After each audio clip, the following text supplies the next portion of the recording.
Hello and welcome to True North EV. My name's James, and I'm here with Randy today.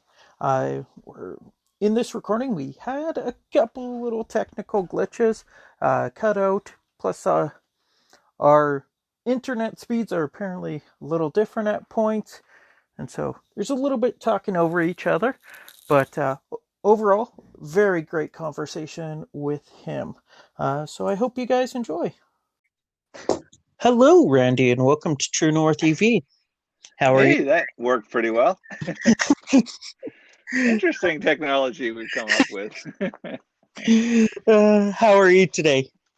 Good. Sounds perfectly clear. This is, yeah, Anchor.fm. It's Awesome. Canadian. All Yep. right. Uh, so let's Yeah. just get started right off the hop. Yeah. What was the first electric vehicle you wanted and why? What was the first one I wanted and why? Well, can we start with a scooter?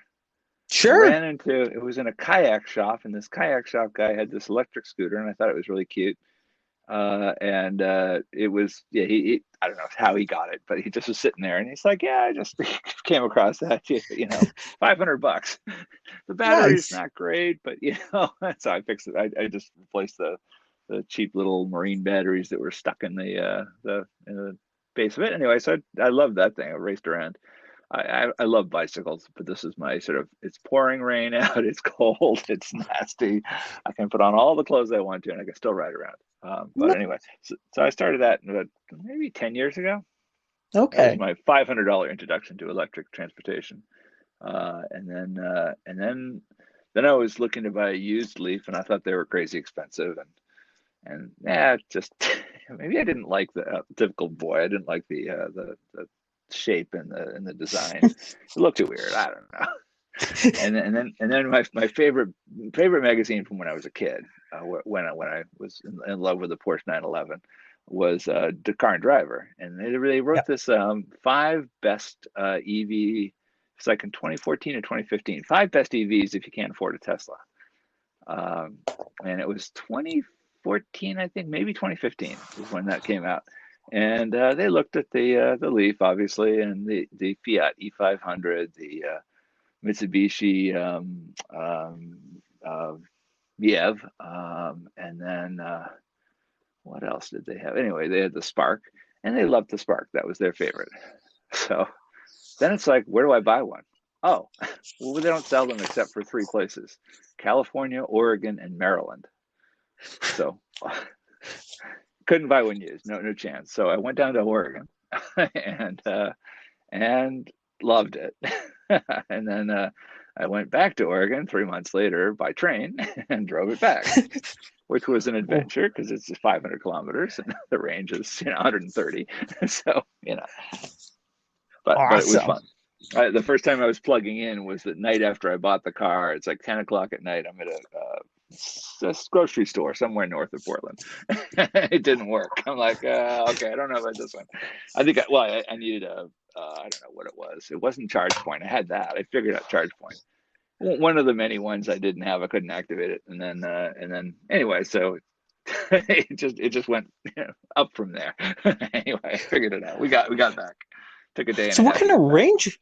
What kind of range are you getting on it then? Uh, Like so summer and uh, winter type deal? okay, so okay, it's now 4 years old, and Yep.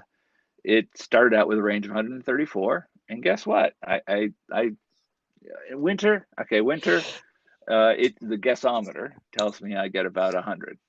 Sometimes if what I do is I hop in the car in the winter, I crank the heat. I'm driving around town, not a big deal. I Yep. just enjoy it, just to kind of actually toy with, it's cheap, whatever. It costs me nothing to drive the car. I can still plug it into the BC Hydro supercharger right in front of our Canadian Superstore for free for about 25 minutes, and it's fully charged. So I can't even shop that long. But yeah, anyway, they need level two there. But bottom line is, I just crank the heat just to see, and I can get it so that I'm using as much heat energy as my locomotion energy, just for fun. But anyway, I enjoy it, and if I keep doing that, I'll get down to maybe 90 kilometers range on the gasometer with a full tank. And anyway, but then when summer hits, and then I go, okay, how quickly can I get it from 90 up to 100? Now it's at 145 on my gasometer by just chilling out, being a Yeah. grandma driver, whatever you want to call it, a sexist and whatever ageist. But yeah, I can get it up to 149 was the high one Wow. just a week ago, just by driving around town at 50. Not hard. And It's so actually the you're, speed limit. At most places, it's the speed limit. I actually drive the speed limit. People hate yeah. me, but you know, whatever. And are you on the warmer section of BC, or like Yeah, are the you warmer side. Yeah, Vancouver yeah, yeah. area? Yeah, I'm on Vancouver Island, which is but Okay. north Yep. a bit, so it's a little colder than Vancouver itself. But Okay. yeah, it gets the average temperature in the winter is zero probably. It's not Yeah. bad at Yeah. all. It'll get to -10 occasionally, but pretty rarely. And daytime highs in the winter are usually positive numbers, and then summertime, whatever. It's very moderate, extremely moderate. Yeah. Um, No, just in case anybody's kind of wondering about the kilometers, and then yeah. tries to bring that into Saskatchewan or Winnipeg here, it's gonna get a little more of a hit, Oh but yeah, I mean, I think you're gonna see, that your winter range is really 90. And again, depends on how you drive. Okay, so if yeah, I take the car on the highway, and we've got a highway here that's a pretty empty place, and it used to have a speed limit of 120. They dropped it to 110 when they realized how crazy that is. Of course, people would drive at 130 to 140, and when I'm driving the Spark at that speed, it tops out at 144. That's its capped max speed, wow, 90 miles an hour.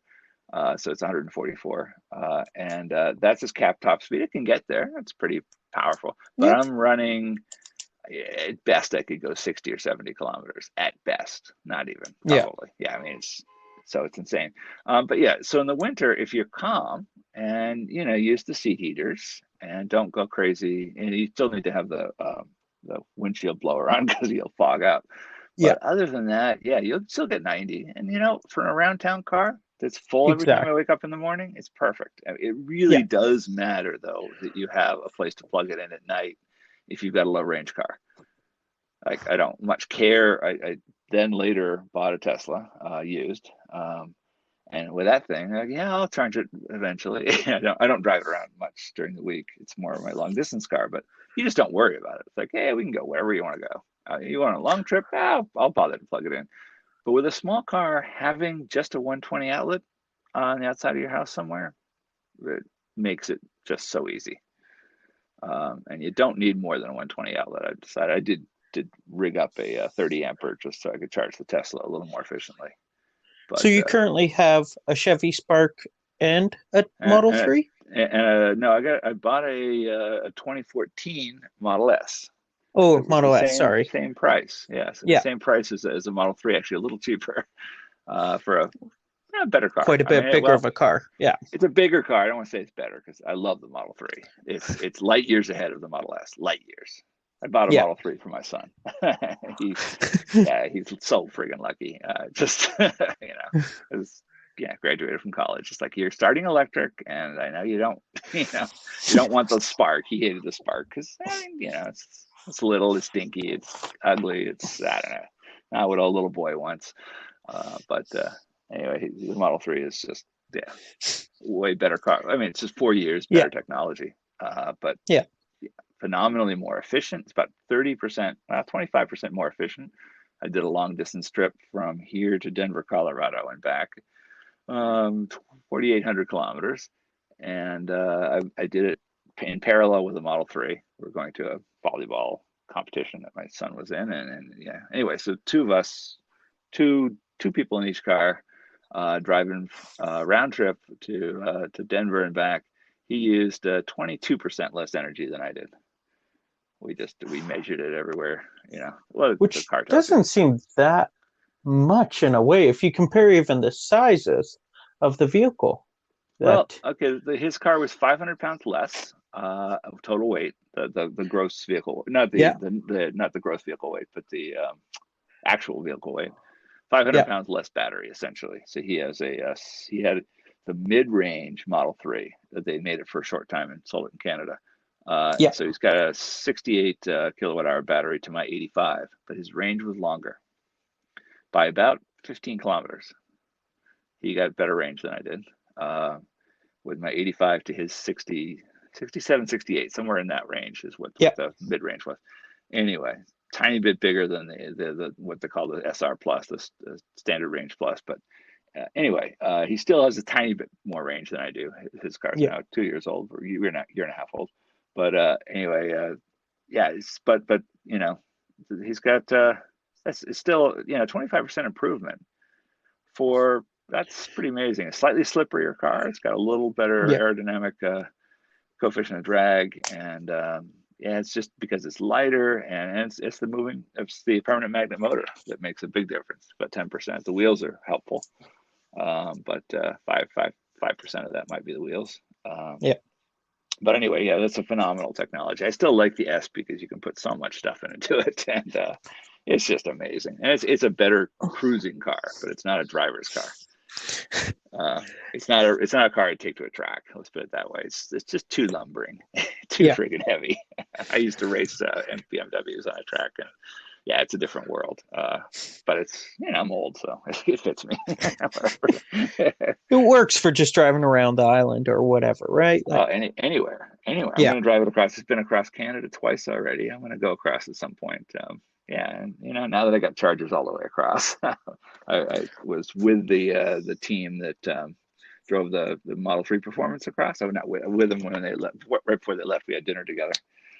This Okay. is Troy Yep. and I can't remember his friend, but anyway, yeah, they Yeah. just just did the 3-day run across the country, and kind of fun. They're from your neck of the woods. Uh, Uh, what made you get into electric cars to begin with? okay, so I already had one car. I moved out of Vancouver to the suburbs, and so with wife and one other kid, we figured we needed another car. We didn't really want another car, but we're in the middle of the suburbs, trying to escape the crazy prices of Vancouver, and we said we need another car. What'll it be?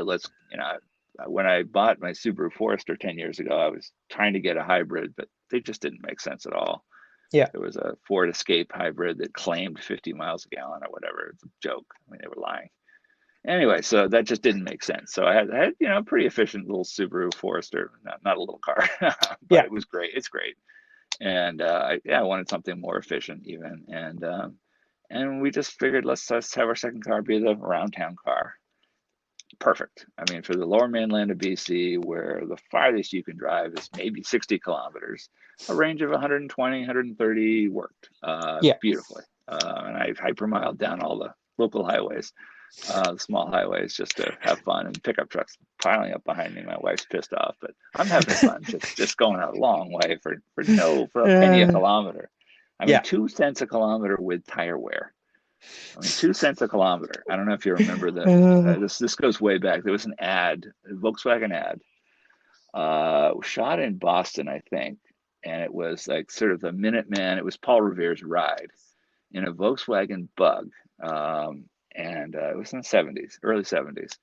2 cents a mile, 2 cents a mile. And I don't know if it was the diesel. I don't think it was a diesel. It was before their diesel Rabbit, which was phenomenal too. yeah. But 2 cents a mile was the big thing, and he's driving down the street yelling 2 cents a mile. The Minutemen are coming, or the British are coming, or whatever was the yeah. Anyway, it was pretty funny. And But so at two yeah, cents a mile, you might as well go driving. yeah, It exactly. pretty Yeah, much go out is for a Sunday nothing to night. drive. Yeah, well, Yeah. that's the thing. I mean, the Sunday drive is back. Hey, it's Yeah. you can do your Sunday drive, and you're not polluting the world, and it's not costing you anything. This is like the family thing when not before I was born, really. 50s and 60s, the Sunday drive was a big Yeah. thing. Oh, I think it should come back. We're now doing EV car rallies all over Vancouver Island. Let's just go somewhere. Yeah, get a whole ton of EVs together and drive somewhere together. Rallies are getting big again because why not? There's no Exactly. guilt, Yeah. and I think it's a lot of it's the no guilt, but also the just ridiculously low price. And if you're in a Tesla, let's go, well, particularly an older Tesla, let's go visit the supercharger on the way because it's 100 kilometers from me, but it's free. So anytime I go Yeah. past it, that's a free Might trip. as well. Yeah. Yeah. get a coffee, and actually, it's the price of a coffee. There's a Starbucks right next to the charger. It's actually an expensive charger. Still a But lot anyway, cheaper than gas. Yeah. yeah. Oh yeah, Um, by well leaps and bounds. If it's free, it's free. But even if it yeah. weren't free, it's still yeah. I think pretty close to an eighth the cost. All the gas is now getting cheap, so maybe it's a fifth now.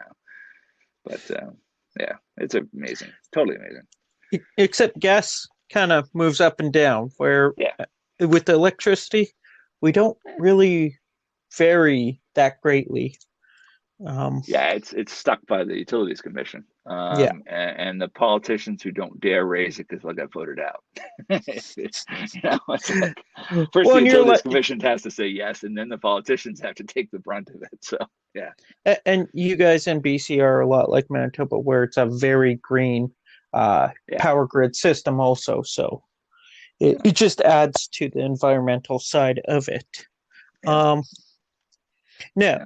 you've mentioned that you had BMWs and Supers. Did you have the Subaru just before getting into the Chevy Spark, or did you go from a BMW to the Chevy Spark? No, it was the Subaru. I had Oh, okay. BMWs back when they were cheaper, and I had a 2002 that I used to race, and I had friends who had M3s, and yeah, we used to go to a track that was part of the BMW Club of North America, and yeah, we did all kinds of rallying and touring, and but I had a 2002, which was like ancient. I don't know if you remember that car, but came before the 300 series. So Okay. it was a two-door family sedan basically that I picked up for $800 in Germany, and then I bought another one that was a couple years newer.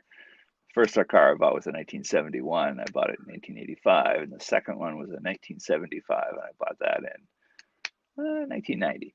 Anyway, so Okay. 15-year-old Yeah. cars, but they were beautiful cars, and they weighed nothing. They were 1,500 pounds, and yeah, 140 horsepower back then. I thought that was not a Porsche, but it got me around No. the track pretty fast. Yeah.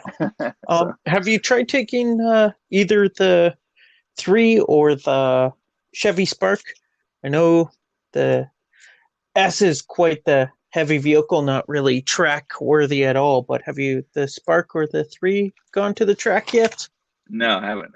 I want to take them on a lake just to see how ridiculous the torque it does on Yeah. ice. But yeah, I haven't done that. Although the three, my son's three, we have driven it on a closed track, not a basically a closed circuit, I should say, with Yeah. no cars around, and it pulls better. He wanted the bigger battery, so he got the bigger battery. He also got four-wheel drive, front motor.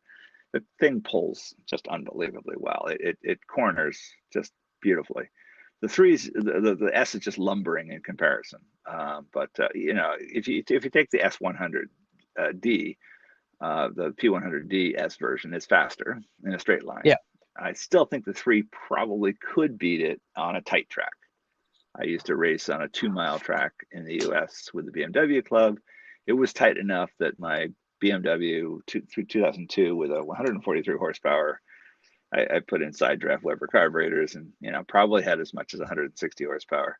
But, I could get beaten on the straightaway by M3s, but I'd catch up in the corners. So Yeah. I could actually beat an M3 over around the whole track. But you take the model. If I had, I'm just trying to imagine going back 30 years and putting a Model 3 on that track. People would have said, "What the hell is that?" I mean, it would just, it would have been Well, a I'm sure cakewalk. A nowadays, cakewalk. even nowadays, a lot of race enthusiasts would say, "What the hell is that?" to an electric vehicle coming on their tracks. Yeah, Um, Formula E1, right? It's like I was that. actually just watching the Formula E Classics today Really? Okay. online. Yeah. I Yeah. haven't seen it yet, but yeah. No, it's phenomenal the amount of Yeah. power you got to any rev, and if you've got a Le Mans type track with lots of turns, you're coming out of those corners just ridiculously fast. I mean, that's where you make up your time is when Yeah. you keep your low speed to a minimum, and yeah, so it's and, just and and that's yeah, the reason why a lot of these race groups are going to essentially battery hybrid type Yeah, deals, yeah, so right, that they can get that torque and all that right, going from yeah. the corners. But where's the noise? I mean, can you imagine going to Indianapolis 500 and not having the no, you got to pipe it in. I mean, you got to put speakers on these cars. See, where I've always grown up wanting the Chevettes with the quietest motor, I was Really? always a fan Oh, of the sleepers. So when that's how I actually got into electrics, was the oh, Teslas being able to okay, go quick and silent. right. Because then I'm not the one getting in trouble if I race that Mustang with the open exhaust and all that. It's you get in trouble, I'll just silently go away. Okay, yeah, that makes sense. Yeah. Yeah. Did you Oh, find you cool. had to change any of your driving habits going from a gas to an electric? Well, I used to drive the Subaru long distance, so when the Olympics descended on Vancouver, I got the hell out and I drove to Salt Lake City to see how they survived it, right? And I Yeah, took the Subaru, of course, and it was just a matter of throwing the skis in the back and just going. Like you literally just said, "We're out of here," and a minute yeah. later, you're driving. Okay, so when I went to Denver, Colorado, this is 5 or 6 years later, whatever, no, more than that. But okay, get on the computer, see where you go to. Well, first of all, go to Tesla.com. That's not very good. Go to a betterrouteplanner.com. That's better. Then, oh, wait a second. Where are we eating? I don't want to pick a charger that doesn't have a really good restaurant next to it. Brazilian Steakhouse. Yeah, I thought I was getting silent there. I was like, oh, wait, is he still there? I should have asked earlier. Uh, yeah, it's all good. So where was I? Head I out was at the super. Brazilian restaurant. Yeah. Okay. Yeah. So essentially, in about 10 days, we planned. Literally took us 10 days and multiple spreadsheets back and forth to the person who's driving the Model 3 with me. Where are we staying? And he was driving with his daughter, and I was picking up my son on the way. And he's a little less of a crazy road tripper than I am, so he didn't want to do quite as many miles per day. But anyway, we picked. Okay, so the Brazilian steakhouse, we had to stop there because he's Uruguayan, so he's like, okay, I'll tell you all about this anyway.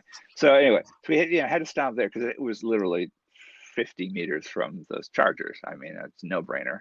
And so we also had to plan to get there with almost no miles, nothing left on our car, so we could stay in the steakhouse longer. Of course, that didn't work. We had to get up and one at a time and move the cars because we were just Yeah, chock full in an hour and a half. I mean, there's no chance we could have stayed there.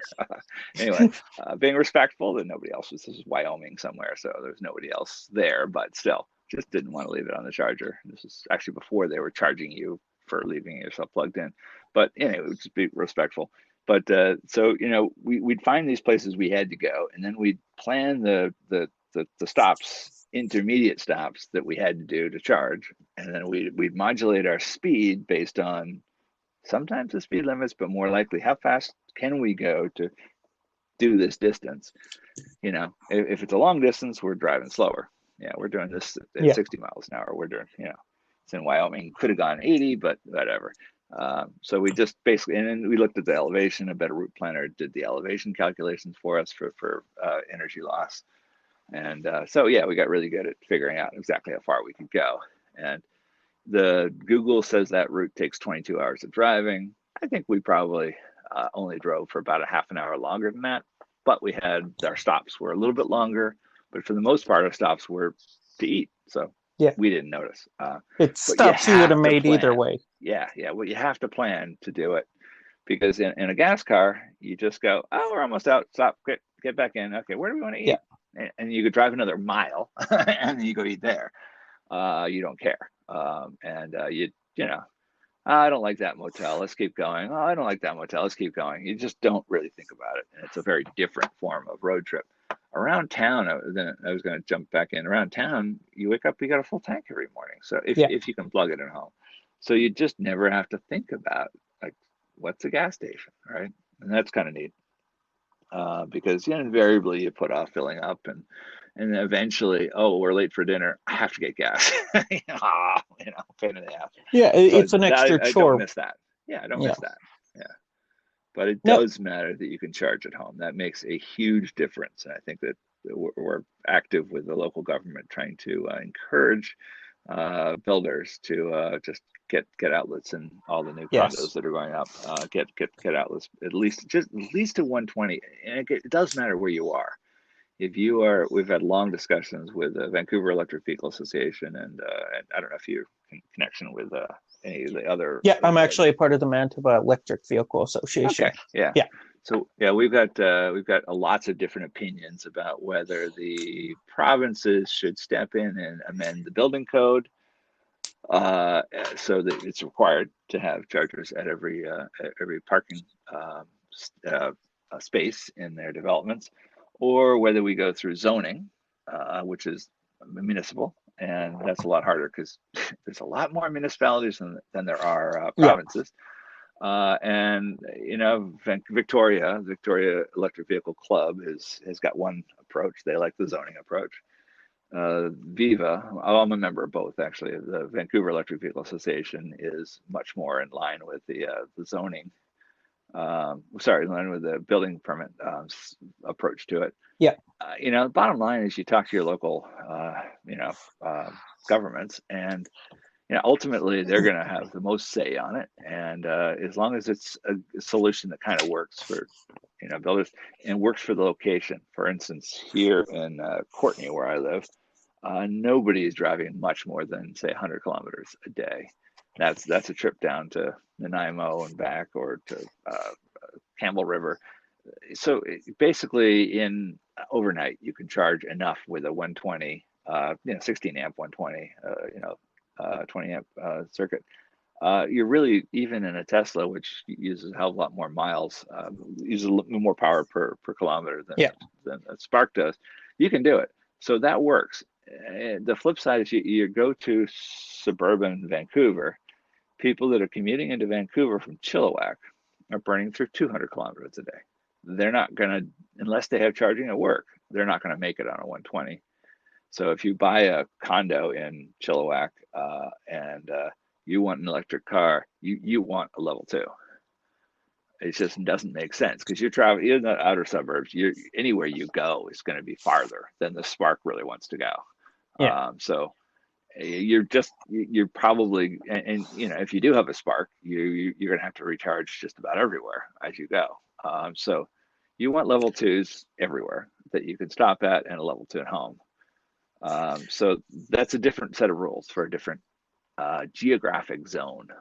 And of course, then if you're in a cold place, actually a 120 is enough to keep the car warm at night and give it a little bit, but obviously the Well, range increases there's less. actually a couple guys here, part of our Manitoba Electric Vehicle Association, that have a Bolt that actually have an apartment, so they can only plug into 120, and they just Right. find a couple of times a year when it's really cold, they'll have to then go and actually find a level 2 or level 3 charger to top Yeah. up. So, Right. Which is why the public chargers are there, right? yeah, I mean, they're there, so let's use them. So let's not overdo it at home. And I tell people who just buy electric vehicles. So I'm the head of the Comox Valley Electric Vehicle Association. I started it. And our mantra is, look, buy one. And if you can, definitely see if you can put a 120 outlet. It could even be a 15 amp outlet on the outside of your house. And you're golden. That's all you need. Or if you're in a condo, recognize that you'll have to hit the supercharger, which is still free here, or the or level two at some point, and spend a little time over dinner.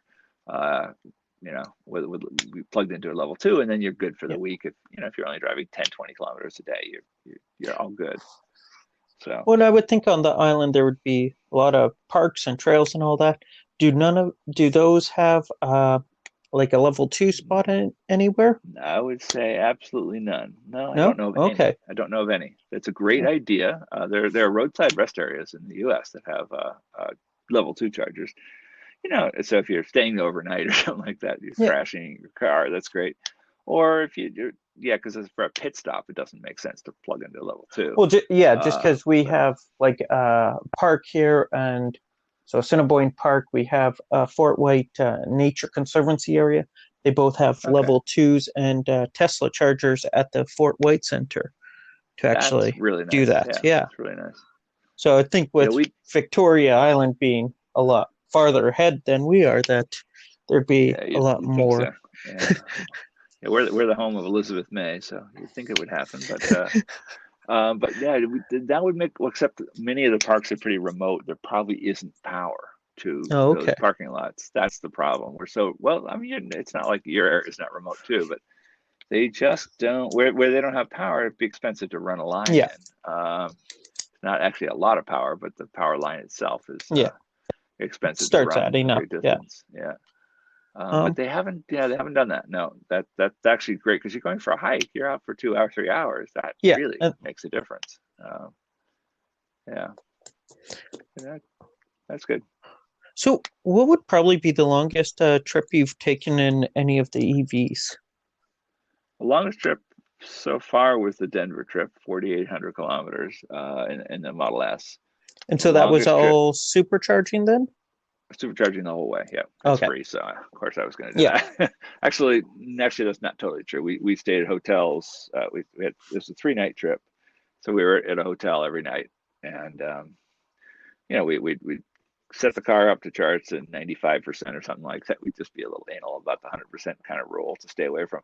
Yeah. You wake up in the morning, get under breakfast, dial it up to 100.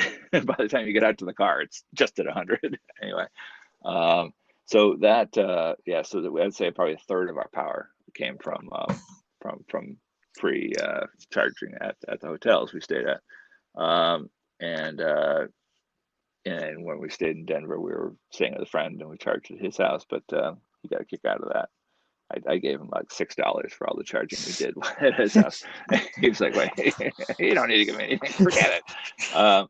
Anyway, he thought it was pretty funny. But the longest trip I did with a Spark was really fun. So after I got the Spark, I decided to drive back to Portland. I had no trouble.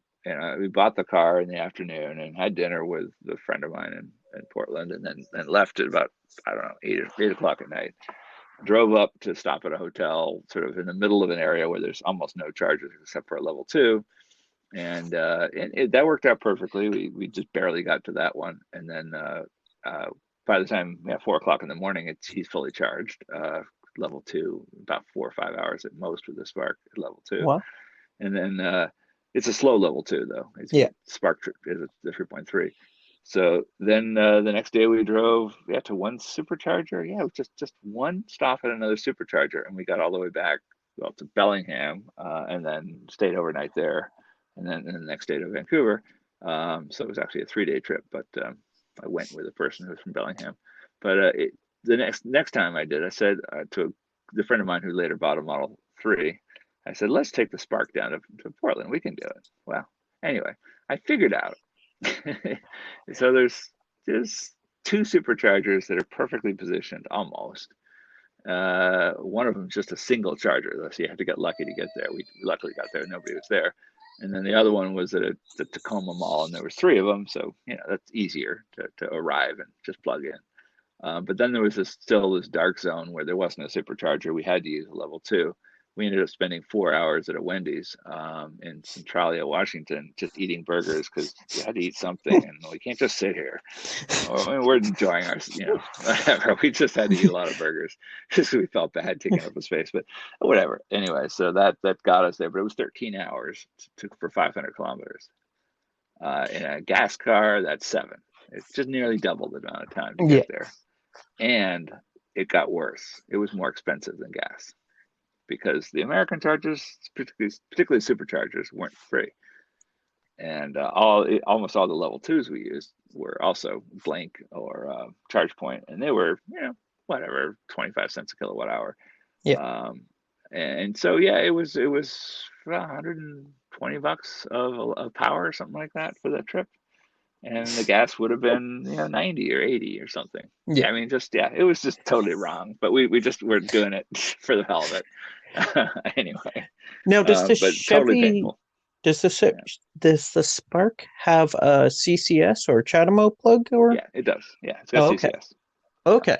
so we use that when we could, but there Yeah. just weren't that many in the. This is the West Coast Electric Highway or whatever, and it just had some holes in it that were big enough to drop a Spark into.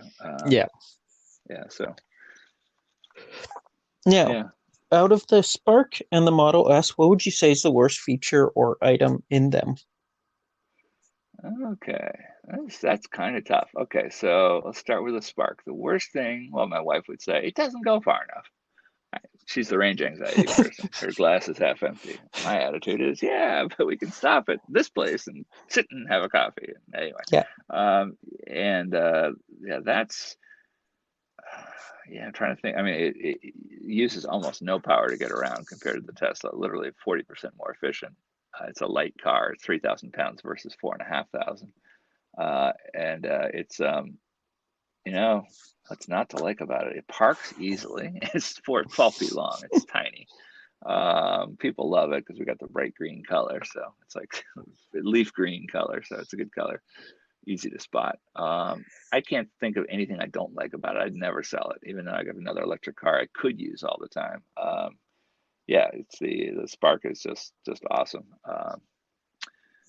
Half tempted to donate it to the city just out of goodness of my heart because they don't have an EV in the city of Courtney. Like, how do you guys not have an EV? I mean, Interesting. come on. But yeah, the local planner, who's the environmental planner here, is just dying because they won't bite the bullet and put a plug in and get a used Leaf, and put the Yeah. city name on it, and that can be the inspector's car to drive around for inspections. Yeah, but they just haven't done that yet. They've got no city chargers. There's no charger at City Hall. Yeah, it's just like Stone Age. But anyway, it's just not quite happened here yet. There'll be, I don't know, electric school buses before they figure out that electricity exists. But it's a little Stone Age. But I can't think of anything I don't like about the Spark. Okay, the torque is a torquey engine. Like they actually down from the original Spark. My torque is about 40%, no, 30% less, but still I can spin the front tires anytime. I Yeah. actually put I have some winter Hakkapeliitas on there, really good winter tires, and I can spin those. I can spin the tires anytime I want on any pavement. They're just too much torque. Okay, that's a problem. It's a front wheel drive car. Stupid, stupid. BMW's i3, way better design. Get the drive to the rear wheels. That would have been smarter, because you just lose traction. The batteries Yeah. in the back, all the weights in the back, and the motors in the front. That was not a good motorsport way of doing it. But hey, it's front wheel drive. It should be safer, right? But that's it. But the only drawback to the car, it's not as peppy as it could be. 0 to 60 in 7.5 seconds. All right, so it's not. Not slow, but in any case, it's just it spins out a lot. And the front tires I've replaced, rear tires I've not yet replaced after 35,000 kilometers. Front And that tires is went though. something Hyundai didn't learn either as a Hyundai Kona electric owner, still front Yeah, wheel drive. yeah. Yeah. Well, people think it's safer, right? People think it's maybe, but On an electric vehicle, I would definitely say rear wheel drive is safer than front wheel. yeah, I think so too. Yeah. Yeah, and I've driven the Tesla in slush and snow and crazy conditions, and without really good tires on it. Because when I bought it used, the tires were relatively new, and they're a low rolling resistance Michelin's, and they're just not, because they're a hard compound. They're not really designed for bad weather. I've since bought a set of winter wheels and tires, so better now, but it still worked fine. I mean, I just have the rear wheel drive version, so I have a 2014, and Yeah. so this guy's got no AP, no AP1 or 2, which is why I got it so cheap. But it's about half price, and yeah, it's just anyway. Okay, the both cars aren't good in the winter compared to the Subaru. Okay, I'm comparing it Yeah. to the best car out there with 9 inches of clearance. The Subaru Forester is just like a go anywhere car, and I put good tires on it. I can go anywhere. Just I'm crazy. So these cars don't handle the winter as well. They're not four-wheel drive. Really, the issue is too much torque, and even if you're very careful, they just really aren't designed for slushy snow the way Subarus are just famous Yeah. for. So, and rain, yeah, same kind of thing. You have to have good tires to deal with rain, but they're heavy. That's an issue. They take longer to break. So I tell people, look, you got really great brakes in this car. I mean, the Spark has 4 disc brakes that are 10.5 inches. I mean, they're just a huge amount of stopping power. But the car, for a small car, is 3,000 pounds. Wow. As a gas version of the Spark is 2,200 pounds. We're talking an 800-pound difference. So it takes a little longer to stop. It does. Even with Yeah. a regen going also, you just have to realize that these cars are heavy and yeah, they are huge masses of potential energy. So just be careful on that. So I think that yeah, electric cars are a little bit more of like you keep your 2 seconds, make it three Yeah. distance. And I'm thinking of the bad things about the Tesla. That's really hard. Okay, here's my complaint. They keep upgrading my dashboard so it changes on me. Now, where's that thing? I can't find it now. I used to know where at. Yeah. They make it better. They make it better all the time. But I have to get used to the new Yeah. the new It's the screen. constant changes and all that. Yeah, yeah. So that's Yeah. a little weird. But it's wonderful too because they're constantly upgrading and making it easier. And it is easier. They've got some really good designers. I don't know what you call it. There's some people machine interface people who are great at figuring out how quickly you need to get things done without looking away from the road and how do we minimize that. Yeah. And I really like the Model S better than the 3 because you've got the instrument cluster in front of you and can you got most of the things where you're used to seeing them. You don't have to look down to the side too often. Whereas with the Model 3, you pretty much do. And if you're left-handed, the Model 3 is a problem. If you don't have a really good coordination with your right hand, the Model 3 is a nightmare. So that's you get a good co-pilot who's good with his or her left hand. So yeah, I mean, so with the left-hander in the passenger seat, Yeah. that's my only complaint about the 3. It takes some getting used to. It's simpler, it's beautiful, and way better interior ergonomics. Okay, so the Model S interior ergonomics suck. Uh, okay, they're better than most cars, but there's this one complaint. You get into the car, your feet are high because the battery is underneath you, Yeah. and you sink down in. It's like getting into a race car. It actually is if you're not limber and pretty strong. It's actually hard to get in and out of. And then once you get in, where's my coffee cup go? Oh, there's a Yeah. beautiful cup holder at my elbow. Okay, how the hell do I reach back and get that? Now it's at my elbow with my wife moving the seat forward. She's a foot shorter than I am. It's back behind her elbow. There's no way she can pick up the coffee cup. It's impossible. So there's no place for a coffee. So I Well, built and you actually, get to choose whether you want your coffee cup there or your elbow. yeah, well, true, exactly, Yeah. exactly. So the Model S ergonomics interior. So the one I got, they hadn't done the center console yet, and I have what came with the car, 2014, is just I call it a purse pocket, essentially Yeah. just a place to drop A your big big opening. purse, big opening. So I built a custom out of 8-inch plywood, uh, spray painted it black. It looks like it fits perfect. For about $20 worth of materials, I built a real nice uh, console. And so it's a place to park my phone on top of a key charger and two coffee spots that are perfect, different size holes, and and put lighting in there. I mean, you go to RPM Tesla and you can get all kinds of cool little Yeah. gizmos to fancy it up. Anyway, so now I have a much better cruising car because I can put my coffee down. The door has no place for it, and my water bottle, and a bunch of other things. My phone's charging the minute I set it down, and that's much better. But aside from that, the Model S is the ultimate cruising car. It is just like, Nice. you're driving across Wyoming with 60, 70, well, probably mile an hour crosswinds, and it's like, oh, what's that? I just feel a little push, a tug on the side. The last time I drove across Wyoming before that, it was in a Volkswagen bus, and I'd be blown from lane to lane. There's just nothing you could do. I had a Yeah. canoe on the top too, but yeah, it just was. Yeah, it's a car that's just bulletproof, and I'm going 160. Really? Oh, sorry, officer. Anyway, I didn't even notice. Um, yeah, so it's just an amazing cruising car, and the fact that I can recharge for free is kind of fun. So my entire round trip to Denver and back was $0. Okay, well, the hotels and the food, but why fly? Yeah. Yeah, just yeah. I mean, I don't want to fly anywhere. I need to go to the Gaspé Peninsula, so I'm coming through your way at some point. I'm driving. I'm not flying there. So You go to the uh, gas station just to clean the window, and that's it. yeah, yeah, exactly. Yeah, yeah. I got Rain-X on it, so it does pretty well. But yeah, I just think I just have zero complaints, and I'm Nice. always tricking out cars. I'm not going to trick these cars out other than my console and the Model S. There's just nothing to do to make them better. Yeah. I literally replaced the carburetor on my first car.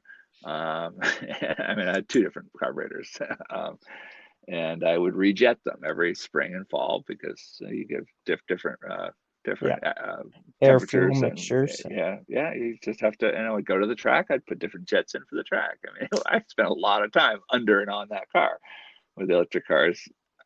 The only thing I miss is I'm never going to be able to get a manual electric car. I miss manuals. I just totally miss them. The You four-wheel can. drive. You just got to Well, I convert. well, yeah, I got to do conversion. Yeah, which Yeah. I actually was a good friend of mine too. 15 years ago, took a beautiful Mercedes 230 SL, converted it. Okay, if you know the Mercedes, well, the 230s, Mercedes are heavy cars, are Yeah. ridiculously heavy cars. He decided to take off his roof. It was a convertible. He took off everything, got rid of the convertible, the fabric and everything to lighten the car as much as possible. So summer driver, he's in Malibu. Okay, so he's in a place where it never rains, right? But anyway, so he took off everything he possibly could. The side windows he took out of the doors. He tried to because he was putting at that time. This was before he could really get lithium-ion batteries. He was putting NiCad batteries in the car. So he put about 700 or 800 pounds of batteries into the car, kind of everywhere, trunk, under the rear seats, whatever. And he can go about 40 miles.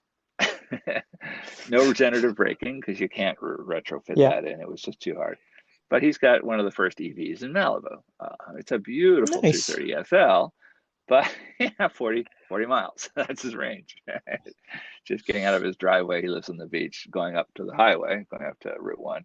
He probably uses half his range. It's about 500 feet up. I mean, it's just like, Mm. oh, this is stupid. But it was great to see. And he hired a person for literally 6 months to retrofit it. A guy flew in from somewhere in Minnesota to do it for him. Anyway, a crazy, crazy thing. So retrofits, yeah, I don't think so. Particularly when you got a company that's made in America, Tesla, that could do it way better than you can. I don't Well, know. I'm I just just going off of those, yeah. like me personally, I love the 50s, 60s pickup trucks. Oh, they would work But, well though because pickups but have yeah, space. Yeah, yeah, yeah, yeah. So convert one of those, even with Nissan Leaf, because it's not a vehicle you're going to drive very far. yeah, That'd be yeah. perfect. Right. Um, Just merge them. Right. Yeah, exactly. yeah. Yeah. Um, with your Chevy Spark, as picking it up in the US, bringing it into Canada, what has your service or experience or even dealership by bringing it right into Canada been? Okay. Ring, ring, ring, ring. Hello. This is Dwayne. Chevy dealership.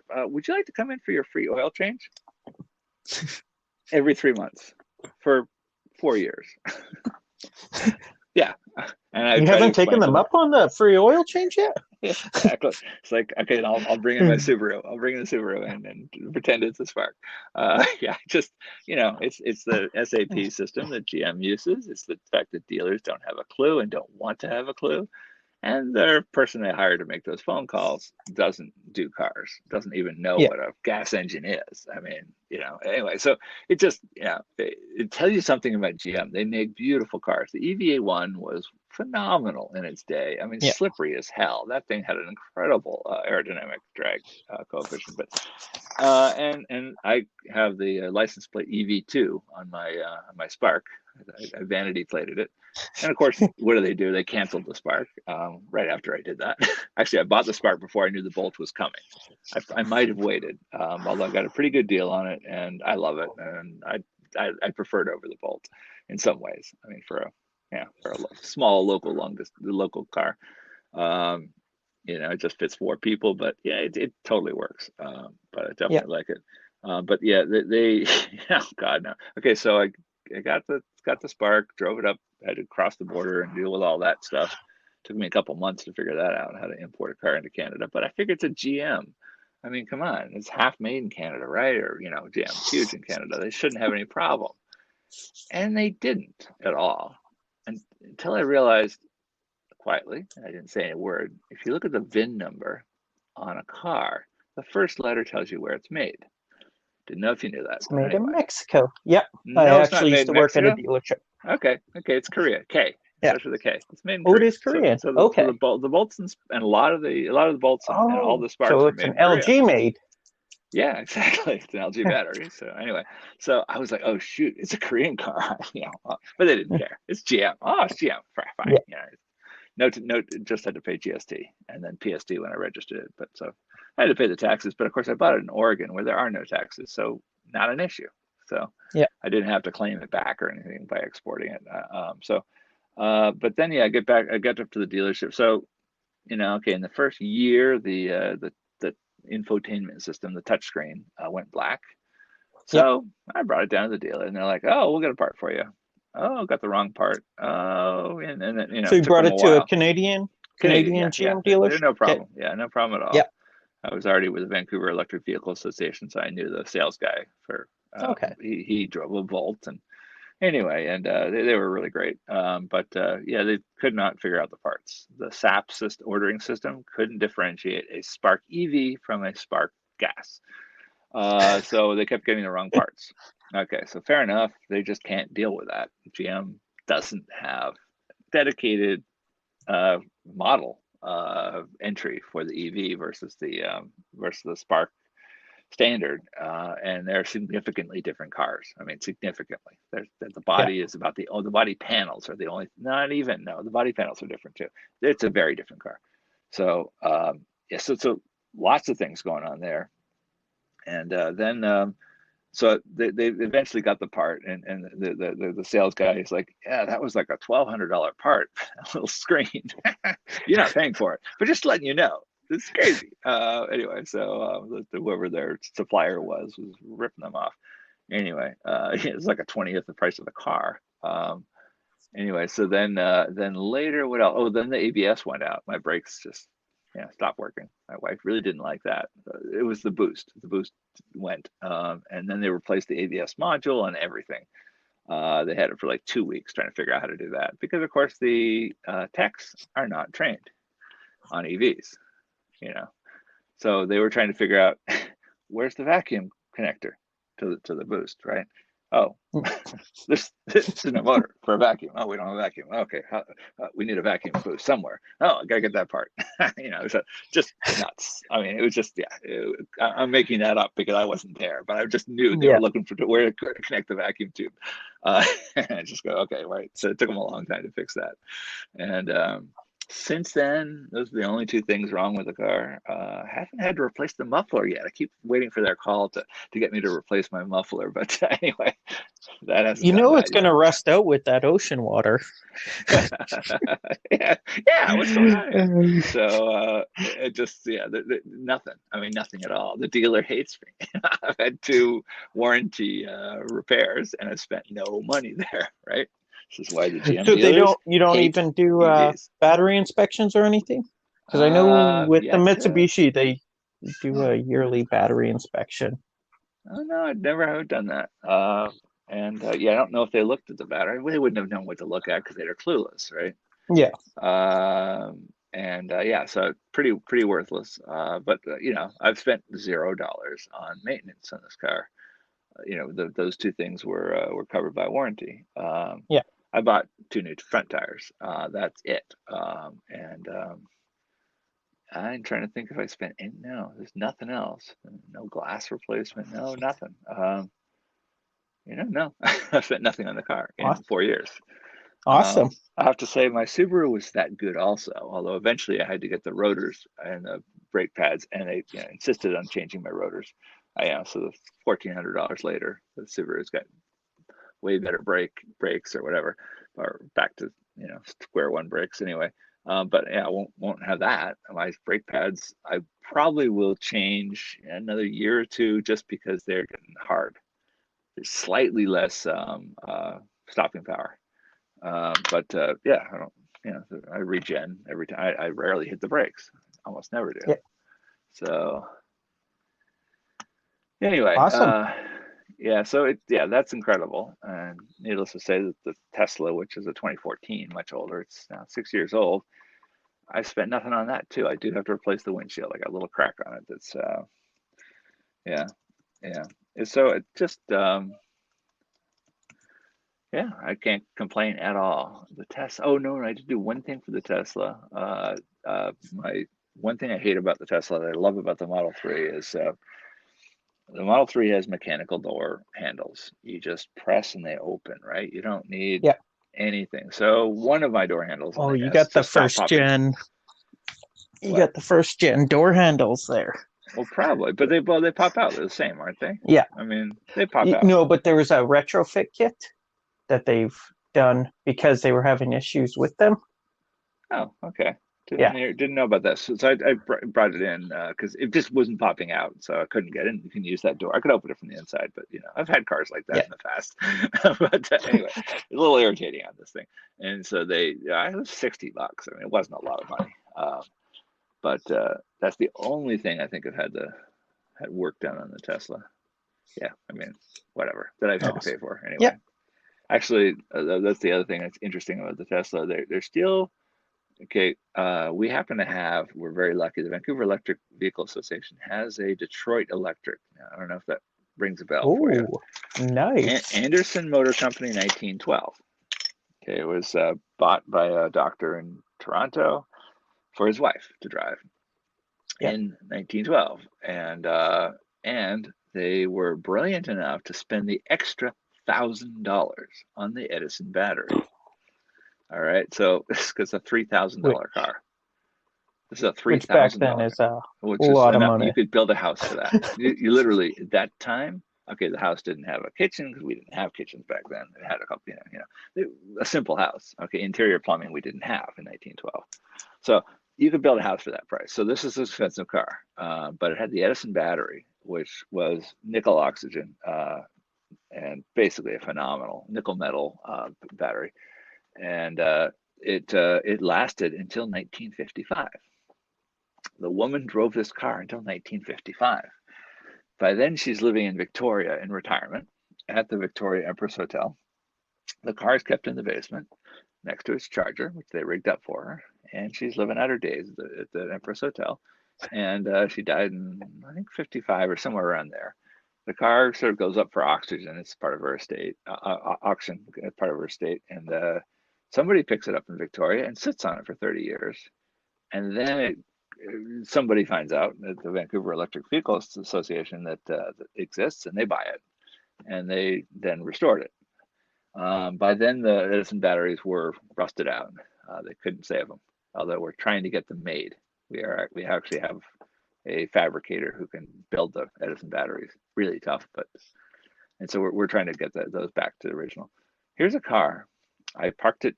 Well, actually, I didn't park it. I'm not allowed to drive it yet. There's only two people allowed to drive it. It's got no steering wheel. It's got a steering stick uh, and a accelerator stick. They're right on top of each other. So you steer with one and accelerate with the other one. Two brakes on the floor. Each one is diagonal braking. Two separate brakes. Anyway, two different brake systems. So you could stop. So it's a tough car to drive, but we park it next to my Spark at at all the Electrofest kind of activities. Yeah. And the first question is, okay, here's a brand new Spark 2016 parked next to a 1912 electric car. Which car can go farther on a charge? You know, I mean, anybody who's like, yeah, okay, the black car does. So your little green car can't go anywhere. And I tell you, 140 kilometers on a good day with a tailwind. But that American made thing 160 kilometers on the day it was Yeah. born. And so, guess what? We've gone nowhere in 100 years in technology. If anything, And we've gone backwards. yeah, and so this 1912 has same parts. Everything's the same on it except for some replaced fabric and the battery. We have a bunch of lead Yep. acid batteries in it now. It's got a range of probably 10 kilometers, but it has the original motor. Okay, my Tesla is on its third electric motor under warranty. They never had to pay for it. It takes no more than 3 hours for them to replace the entire, they call it a drive unit, because it includes the transmission too. But they pop it down and up in 3 hours.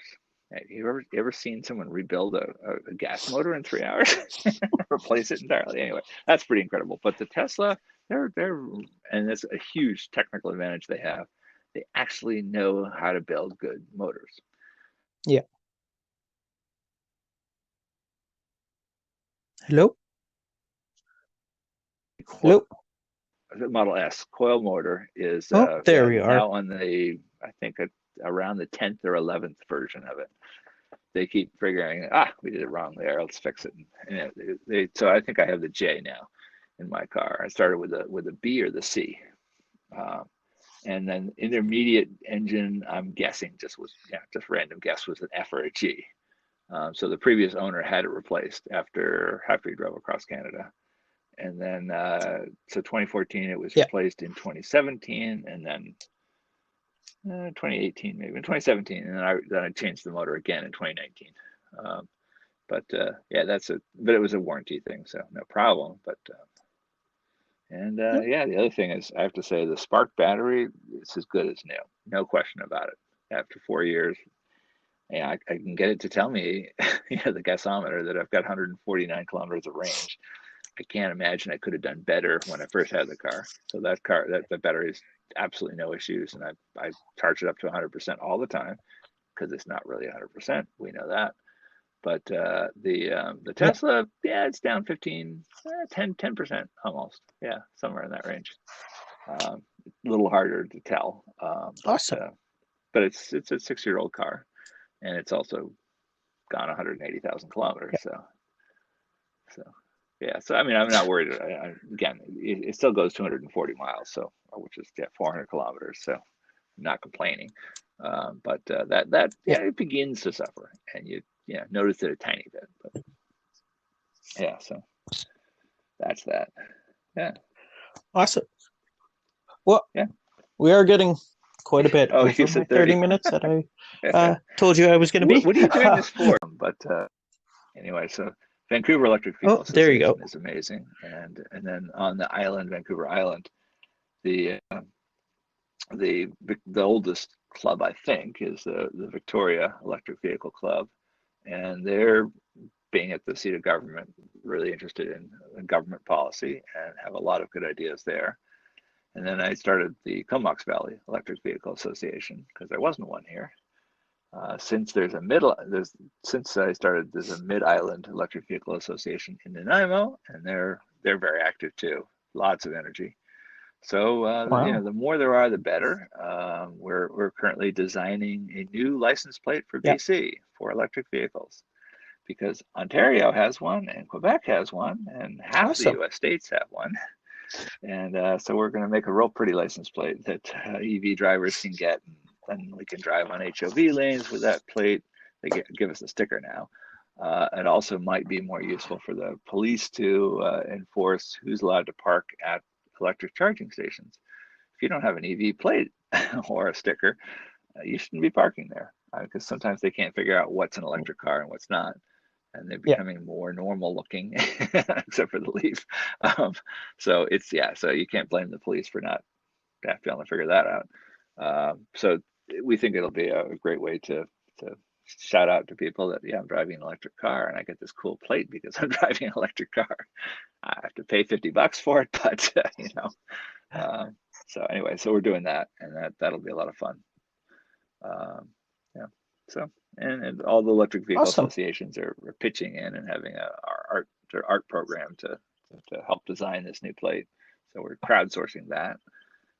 But yeah, these associations meet, sometimes once a week, if not once a month, and it's a great way to talk to other people who are driving different cars that you might like to have. So anyway, and particularly for those who don't have an EV yet, join the Yeah. association before you get one, because then you'll for sure get the right one. Yeah. most EV groups have the variety, at least that Yeah, you can right. figure out what Take a ride. will You work know. for you and your So awesome. okay, good. Awesome. Well, again, thank you so much for your time. We and your Something like that. about Technicolor hour was and a nice. half. Okay. So I'll All right. let you go, So and it was True North awesome EV talking to sounds you. great. I will Have find it. yourself a great day. Okay. Thanks. Okay. Take care. Yeah. Bye. I want to thank Randy again for his time and all the great knowledge. And I do want to remind you guys, if you guys do have any questions, comments, any show ideas you guys want to hear about, feel free to reach out to me at True North EV Podcast on Facebook and on Twitter. And you could email me at truenorthev@gmail.com. You can also leave me a voicemail on Anchor Podcasts, and this podcast is available on most streaming services. So you can also tell others about it. And I do want to mention that if you guys like mine podcast, to go check out Kilowatt Podcast. That's a lot more news based about what's going on in the EV world from a much more knowledgeable guy than myself. So you guys have yourself a great day. The next recording, I know this one came out a little late, but shooting for midweek next week to get the next one out, and it's going to be a great one, like all of these have been.